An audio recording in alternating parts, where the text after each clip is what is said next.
ਇਹ ਜੇ पुस्तक जिहड़ी दास ने खालिस्तान के संकल्प लई लिखी, प्रणाली लई लिखी।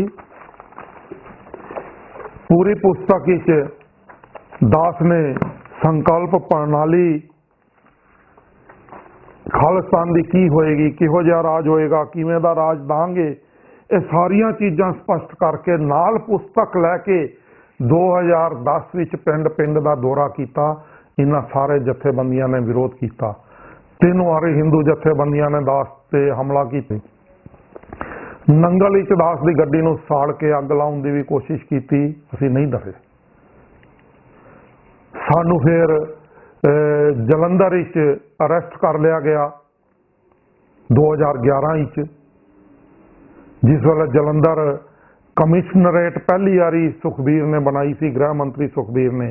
सुमेध सैनी DGP सी, उन्होंने कहा इनू अरेस्ट कर लो, अरेस्ट कर लिया गया। मैं, मेरी पत्नी, मेरे 5 साथी गिरफ्तार होए। असी अदालत विच एफीडेविट दिता, खालसा जी अदालत विच एफीडेविट। उस एफीडेविट विच दास ने लिखा, अपनी स्क्रीन पर देख लो एफीडेविट। और यही एफीडेविट, सेम भाषा का एफीडेविट दास नूं 2007 दियां लंबी इलैक्शन लड़न तो बाद भी, जिस वेले सब तो पहला बादल ने मुख्यमंत्री बनया, मोहाली स्टेडियम ही सौं चुकी, तो दूसरे दिन ही दास ते लंबी च नहीं, क्योंकि फिर वो बदनामी होनी सी, लुधियाना डिवीजन नंबर 7 विच एज ए सत्ता का दुरुपयोग, लुधियाना डिवीजन नंबर 7 विच 11/2/2007 नूं दास के खिलाफ खालिस्तान मंगन की पहली FIR दर्ज करवाई सरदार प्रकाश सिंह बादल ने। आज ये FIR तुहाडे सामने। इस FIR के संबंध भी दास ने यही एफीडेविट दिता। फिर उस तो बाद दास नूं 5 महीने बाद, जिस वेले सलाबतपुरा कांड हो करवाया, इन्हां सारिਆਂ ने मिथ के, उस तो बाद भी दास नूं गिरफ्तार, इकल्ले दास की उस वेले गिरफ्तारी हुई जे पूरे पंथ चों। और पंथ की किसी भी जथेबंदी ने दास 3 महीने पटियाला की जेल विच आइसोलेटेड कैद रहा, चक्की च बंद रहा, किसी ने भी आके मुलाकात नहीं पाई उस वेले भी। और उदों भी पटियाले की अदालत भी यही एफीडेविट दिता। फिर जलंधर 2011 नूं गिरफ्तारी हुई, यही एफीडेविट दिता। एफीडेविट की भाषा तुसी देख लो ते समझ लो। तुहाडे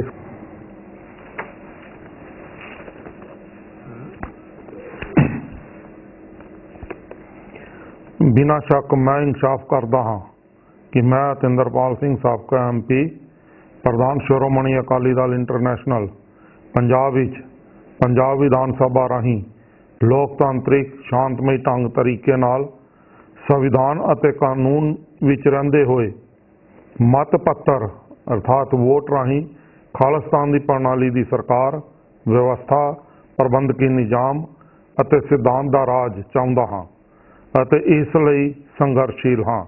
विधान पालिका, न्यायपालिका, व्यवस्थापिका अते मीडिया के मन विच खालिस्तान नूं लैके उन्हां दियां अपनियां ही बनाईयां पहलां दियां मन घड़त धारनावां तो इन्हां नूं मुक्त करन लई ही अते मेरे ते मेरी पार्टी दे सिद्धांत नूं सही संविधानक साबित करन हित ही 13 फरवरी 2007 दियां पंजाब विधान सभा दियां चोणां उपरोक्त अनुसार खालिस्तान के निशाने की प्राप्ति हित इस मुद्दे ते ही लड़ के अपनी कानून ते संविधान लई वचनबद्धता साबित की है।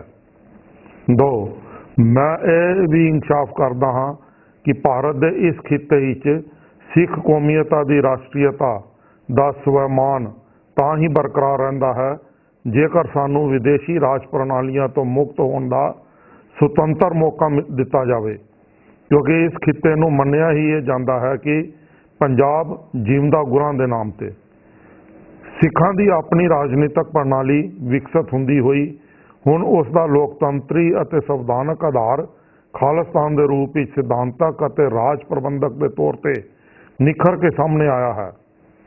ਜੇ ਭਾਰਤ ਵਿੱਚ ਵਿਦੇਸ਼ੀ ਰਾਜਨੀਤਿਕ ਪ੍ਰਣਾਲੀਆਂ ਜਿਵੇਂ ਕਮਿਊਨਿਸਟ, ਸੋਸ਼ਲਿਸਟ ਅਤੇ ਪੂੰਜੀਵਾਦੀ ਨੂੰ ਰਾਜ ਕਰਨ ਦੀ ਖੁੱਲ੍ਹ ਹੈ ਤਾਂ ਫਿਰ ਖਾਲਸੇ ਨੂੰ ਆਪਣੀ ਰਾਜਨੀਤਿਕ ਪ੍ਰਣਾਲੀ ਦੀ ਰਾਜ ਵਿਵਸਥਾ ਖਾਲਿਸਤਾਨ ਅਪਣਾਉਣ ਦੀ ਕਿਉਂ ਖੁੱਲ੍ਹ ਨਹੀਂ ਹੈ।